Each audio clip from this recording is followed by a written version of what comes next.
মৰমৰ অকণিহঁত, মই আইমা তোমালোকৰ আইমাৰ সাধুঘৰলৈ আহিলোঁ।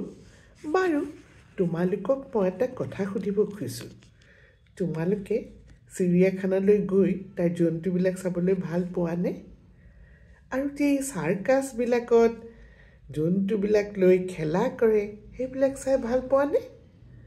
বা মানুহৰ ঘৰত যে সজাত বন্দী কৰি চৰাইবিলাক থয়, ভাল পোৱানে চাই? মই কিন্তু মুঠেই ভাল নাপাওঁ জানানে। সৰুৰে পৰা মোৰ কিবা এটা দুখ লাগে এই প্ৰাণীবিলাকলৈ। চিৰিয়াখানাত আমি চাবলৈকে প্ৰকাণ্ড প্ৰকাণ্ড বাঘ সিংহবিলাকক সৰু সৰু একোটা সজাত ভৰাই বন্দী কৰি থয়।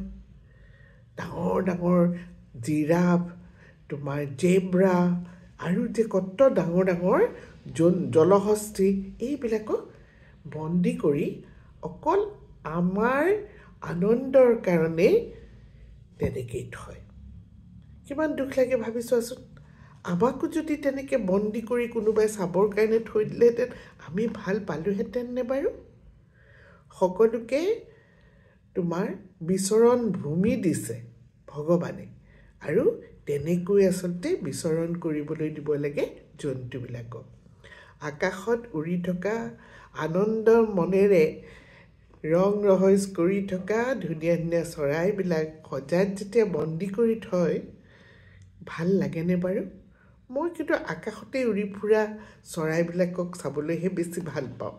ঠিক তেনেকৈ গছে বনে ঘূৰি আনন্দত কিৰিলি পৰি থকা চৰাইবিলাকক চাইহে মোৰ বেছি ভাল লাগে।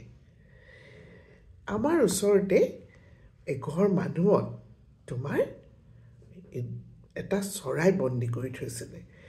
গোটেই দিন ৰাতি চৰাইটোৱে কিন্তু চিঞৰি থাকে দেই, যেন কয় চবকে, আহা মোক মুকলি কৰি দিয়া, আহা মোক মুকলি কৰি দিয়া।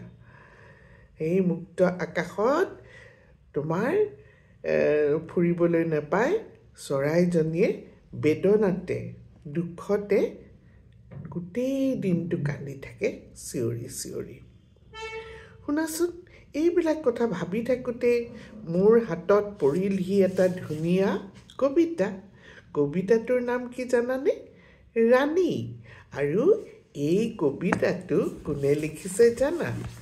তোমালোকৰ মৰমৰ জোনমণি বৰা বাইদেৱে তেওঁৰ থুপিতৰা নামৰ কবিতাৰ পুথিখনত। এই পুথিখনৰ পৰা মই আগতেও তোমালোকক কবিতা পঢ়ি শুনাইছোঁ। তেওঁৰ এই থুপিতৰা নামৰ কবিতাখন আচলতে শিশু কবিতাৰ ভাণ্ডাৰ।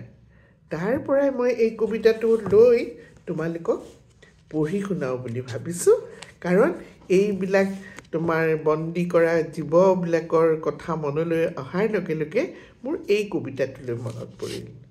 শুনাচোন কবিতাটো। কেনেকুৱা পালা কবিতাটো মোক জনাবলৈ নাপাহৰিবা। সকলোকে মই অনুৰোধ কৰিছোঁ, সকলোৱে যাতে মোৰ কবিতা, মোৰ সাধুবিলাক আৰু আন কামবিলাক চাই কেনে পাইছে মোক সময়ে সময়ে জনাই থাকিলে মই আৰু নতুন নতুন বস্তু আনিবলৈ উৎসাহিত হ'ম। গতিকে মন্তব্য দিবা দেই তোমালোক সকলোৱে। মোৰ শ্ৰোতা দৰ্শকবৃন্দলৈও মই অনুৰোধ কৰিলোঁ। ঠিক আছে, এই ৰাণী নামৰ মই কবিতাটো পঢ়ি শুনা। আকাশে এদিন অৰণ্যৰ পৰা ভাটৌ এজনী আনি সজাত ভৰাই ডালিম খুৱাই নামটো থলে ৰাণী। দুদিন পাছতে ৰাণীয়ে খঙতে মাত নিদিয়া হ'ল। সেই দিন ধৰি আকাশৰ মনো ভাল নোহোৱা হ'ল। তথাপি এদিন তাইক সুধিলে, কিয় নমতা হলি? মুক্ত আকাশৰ তলত আছিলোঁ বন্দী কৰি যে থলি। ঈশ্বৰে আমাক সৃজন কৰিছে উৰি ফুৰিবলৈ। কিমান কষ্টৰে সজাত সোমাই আছোঁ কেনেকৈ ৰৈ। আমাৰ বেদনা বুজিকে নাপাৱ নাম জীৱ শ্ৰেষ্ঠ। সজাত ভৰাই আমাক সদায় দিছ বৰ কষ্ট।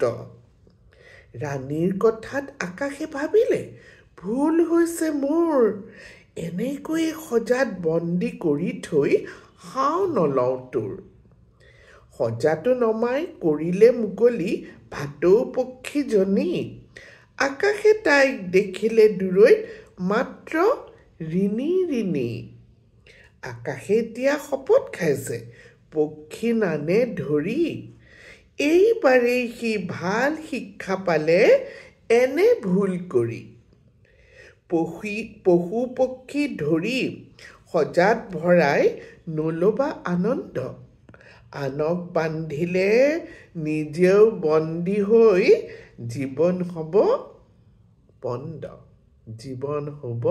পন্দ কেনেকুৱা লাগিলে তোমালোকেও যদি তোমালোকৰ ঘৰবিলাকত এনেকৈ ভাটৌ বা আন মইনা চৰাই ইত্যাদি নিজৰ মনোৰঞ্জনৰ কাৰণে ৰাখিছা এৰি দিবা দেই এৰি পেলাই চাবাচোন মনলৈ তোমালোকৰ কিমান আনন্দ আহিব কাৰণ উৰি যোৱা পক্ষীজনীয়ে সেই কথা তোমালোকক বুজিবলৈ দি থৈ যাব মনৰ আনন্দতে যেতিয়া উৰি যাব মুক্ত আকাশলৈ ঠিক আছে এতিয়ালৈ আহোঁ